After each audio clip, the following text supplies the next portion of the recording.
Caleb Maupin, bonjour. Merci d'être avec nous en direct sur RT France. Alors, on l'a appris il y a quelques heures, plus de cas désormais aux États-Unis qu'en Chine. Quel est l'état d'esprit des Américains ?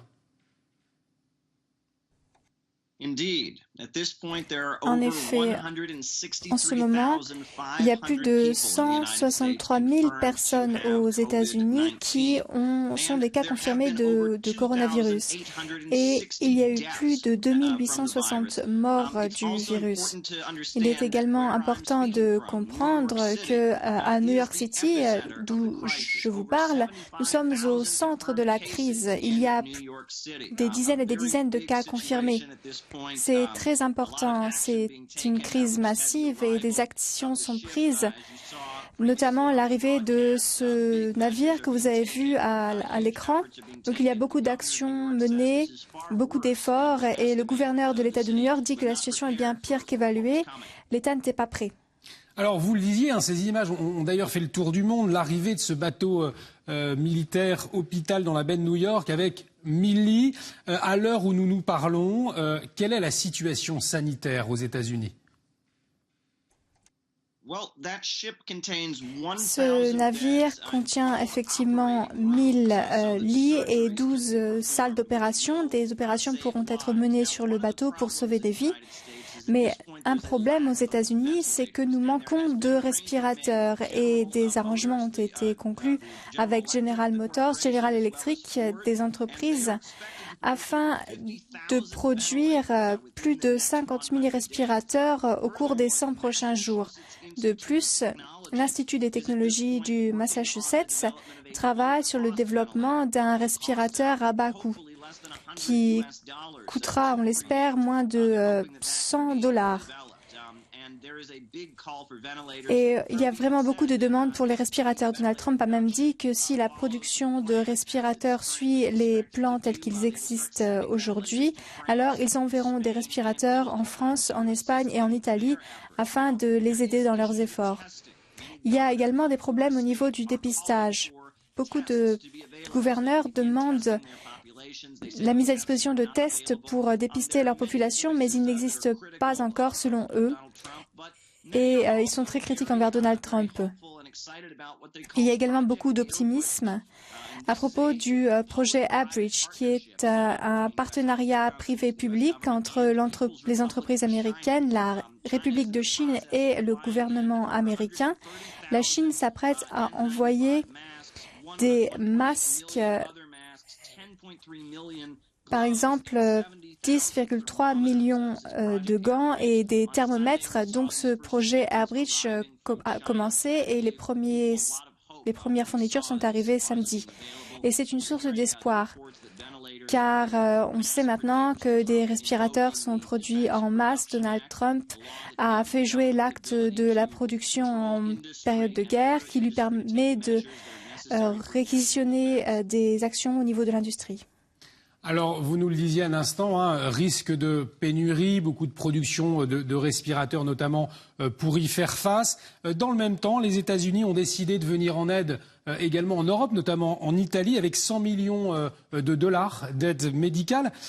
En quoi cet acte de solidarité est important pour les États-Unis ?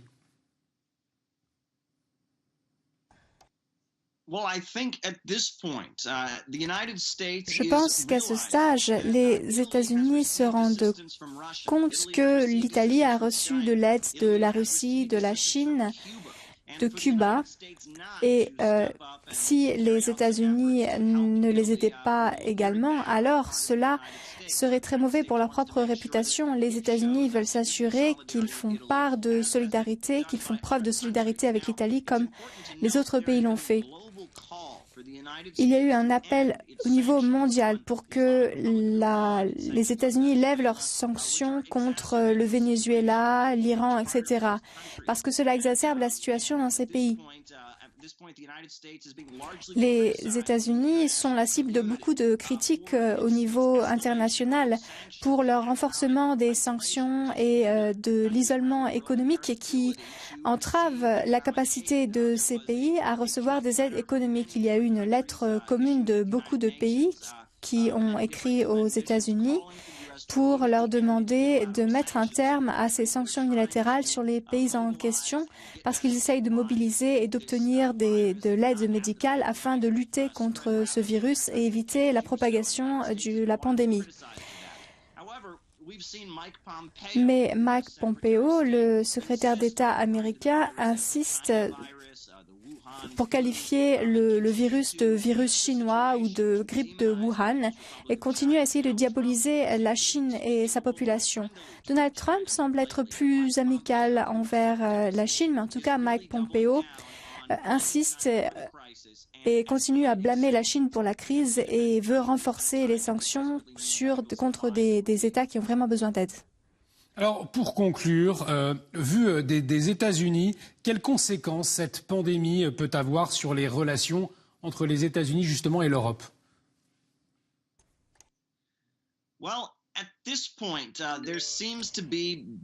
Il semble qu'il y ait de grandes divergences au niveau des États-Unis. Les démocrates et les libéraux critiquent l'administration de Donald Trump. Ils disent que les relations entre les États-Unis et l'Europe sont essentielles.